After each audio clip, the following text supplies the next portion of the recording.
It's from Barbara in Ellesmere Port. It's a text question.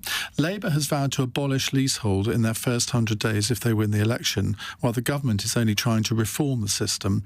Is Labour now the party of home ownership? Lee Rowley, Housing Minister. Michael Gove, I think, talked up abolishing leasehold reform, but it seems to have become reform it now.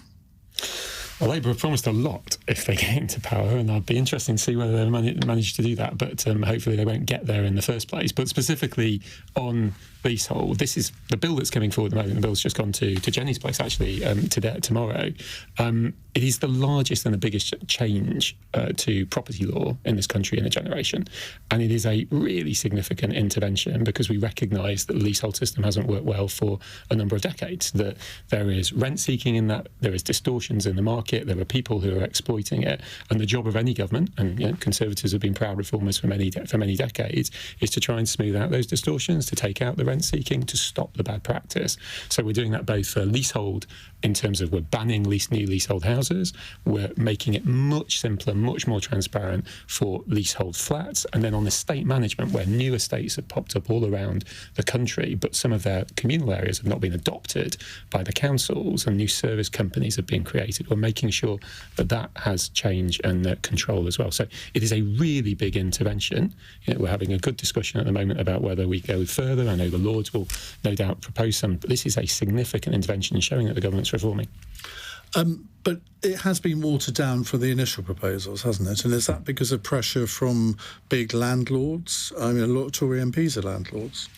No, when I speak to freeholders, they're not very, quite a number of them recognise there's some good things in this bill, but they have some real concerns about it. So I can't say that we have the support of a lot of freeholders in a number of areas on this bill. Without getting too much into the technicalities, the choice about when you bring people together in communal living in flats, you have to have some form of way of structuring the common parts of that. At the moment, it's leasehold, which has flaws, or you can move to something else. In other parts of the world, it's common hold. And we've chosen in this bill to try and make big changes to the existing system rather than wholesale replace it. The Labour government tried to wholesale replace it in 2002, and it just fell flat. There's almost you can do common hold today in this country, but almost nobody does it. So our view is that you make significant change on what you've got, you improve, you remove all the stuff which is problematic, and that's a huge step forward. Okay. Jenny Chapman, that sounds all very sensible. What's wrong with it? I think the promises that were made over leasehold were welcome when they were made, and we really want to make good on them. We feel that people are being stuck in arrangements that really restrict their choices. They're finding themselves, stuck in these flats that they cannot sell. And we favour moving towards a system of common hold. And when the bill comes to the Lords, we will be looking at that and looking about how we can strengthen it and try and just make it better for homeowners. The other issue we're really concerned about is this no-fault evictions and Section 21s. And we just think, there were some big promises made on that as well by Michael Gove. He said he would be abolishing Section 21 evictions. It would appear that is being gone back on as well. So we're worried about that. Is that truly? Well, that's in a different bill. That's in the Renters Reform Bill, and that's not completed its passage through the House of Commons yet. And there's lots of conversations with all colleagues, but the government has put forward a proposition that now needs to win the support of the House, which is what we're busy trying to do. Yeah, our worry about that is that Michael Gove has come under pressure from some of his backbenchers who feel that they would be disadvantaged by this because they are landlords themselves.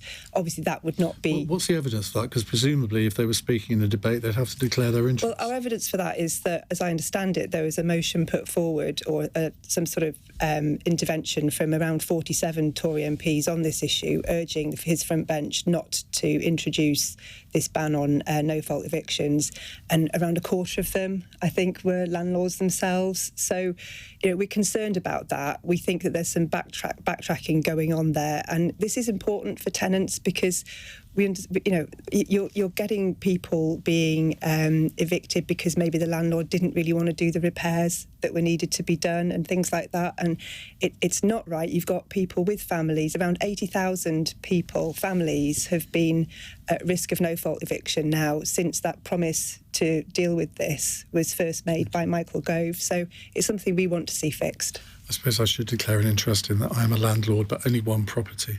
Adam? I should declare an interest. And I think I'm a good one too. I should declare an interest in as much as I'm a renter and would very much like to buy a home one day. And I am pleased.